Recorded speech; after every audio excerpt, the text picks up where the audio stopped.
নমস্কার বন্ধুরা, আজকে আমি আবার চলে এসেছি নতুন একটা রান্নার ভিডিও নিয়ে। আজকে আমি বানাবো ছানা দিয়ে রসগোল্লা।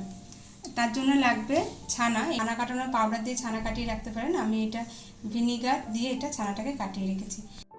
ছানার এই রসগোল্লা তৈরি করতে গেলে প্রথমে আমাদের দু রকমের শিরা তৈরি করতে হবে। প্রথম যে শিরাটা আমি তৈরি করব সেটা একটু লাইট হবে আর কি, হালকা। তার জন্য আমাদের লাগবে এরকম 1 বাটি মতো চিনি, 150 গ্রাম মতো চিনি আছে।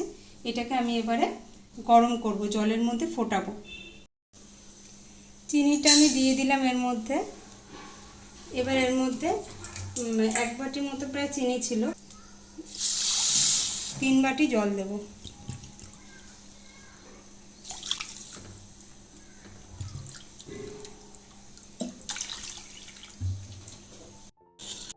চিনিটাকে এইভাবে নেড়ে চিনিটাকে গলা পর্যন্ত অপেক্ষা করতে হবে এবং জলটা ফুটতে শুরু করবে যখন, তখন আমি গ্যাসটা বন্ধ করে দেবো।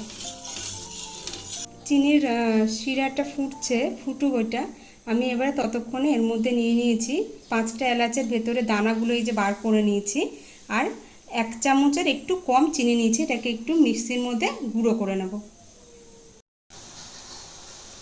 আমার চিনির রসটা ফুটে গেছে। এবার এটাকে আমি গ্যাসটা বন্ধ করে ঠান্ডা হতে দেব। ছানাটাকে এইভাবে হাত দিয়ে একটুখানি চেপে চেপে স্ম্যাশ করে নিতে হবে, কারণ এর মধ্যে যেন কোনো দানা দানা ব্যাপারটা না থাকে। তবে বেশি চাপবেন না। আবার একটা চিনির শিরা তৈরি করব, যেটার মধ্যে রসগোল্লাটা হবে। আমি ওই একই বাটি 1.5 বাটি মতো চিনি নেব।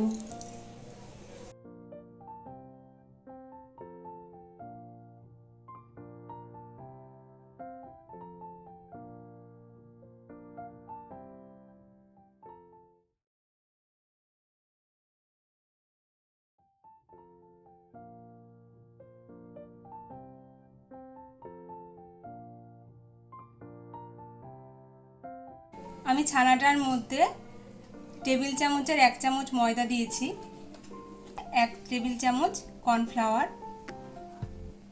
1.5 টেবিল চামচ গুঁড়ো দুধ দেব। এটা দিলে স্বাদটা খুব ভালো হয়।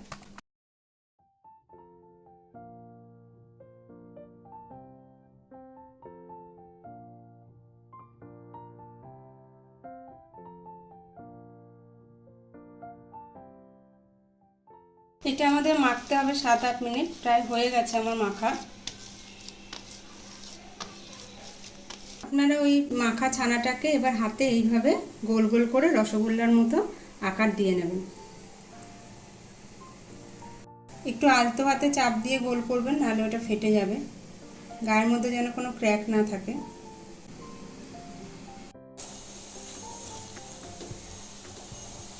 চিনির শিরাটা ফুটে গেছে। এবারে এই রসগোল্লা, গোল গোল রসগোল্লাগুলো আমি এর মধ্যে দিয়ে দেব। আর গ্যাসের ফ্লেমটা হাই রাখতে হবে।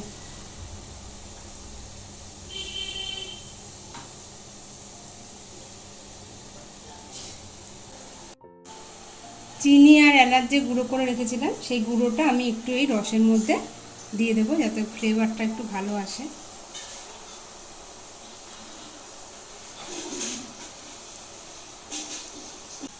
দু মিনিট এইভাবে রসগোল্লাটা এর মধ্যে ফুটতে দিতে হবে। আমার 2-3 মিনিট প্রায় হয়ে গেছে, রসগোল্লাটা ফুটছে। আমি 1 চামচ ময়দা, মানে টেবিল চামচের 1 চামচ ময়দা জলে গুলে নিয়েছি। এইটা এবার এর মধ্যে দিয়ে দেবো।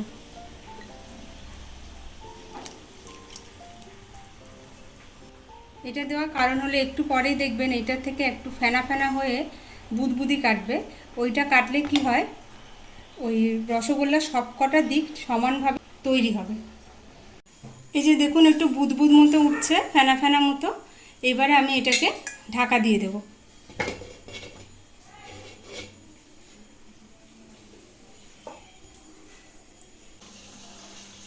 মাঝে মাঝে ঢাকনাটা খুলে এটাকে একটু নাড়িয়ে দিতে হবে, কারণ রসটাই ফুলে উঠে ওই বাইরে পড়ে যেতে পারে। একটু এরকম কড়াটা ধরে নাড়িয়ে দিতে হবে। এইভাবে 10-15 মিনিট হতে দিতে হবে।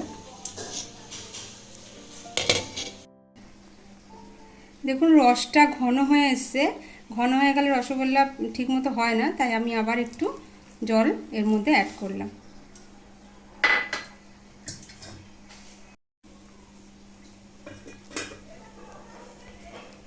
এবার রসগোল্লাটা প্রায় 15 থেকে 20 মিনিট এইভাবে ফুটিয়েছি। এবার আমি দেখব যে এইটা হয়েছে কিনা দেখার জন্য একটা রসগোল্লা আমি 1 বাটি জলে দেব।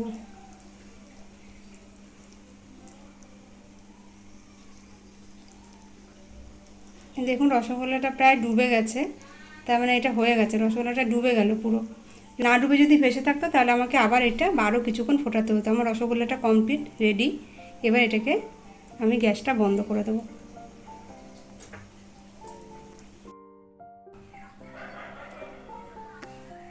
দু মিনিট হয়ে গেছে। এবার আমি এটাকে আগে যে শিরাটা বানিয়ে রেখেছিলাম চিনির, সেটার মধ্যে দেবো। সেই শিরাটা ঠান্ডা হয়ে গেছে। এবার এটার মধ্যে রসগোল্লাগুলো তুলে রাখবো।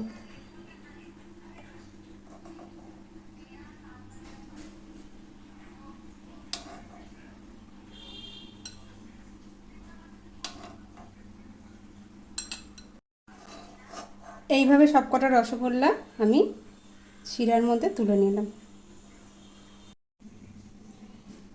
এইভাবে রসগোল্লাটাকে একদিন রেখে দেবেন। আর আপনাদের তাড়া থাকলে একটু কম রাখলেও হবে, তাহলে রসগোল্লাটা কালারটা একটু সাদা হয়, সুন্দর হয় দেখতে। অনেক ধন্যবাদ ভিডিওটি দেখার জন্য। আবার পরে নতুন কোনো রান্নার ভিডিও নিয়ে আসবো।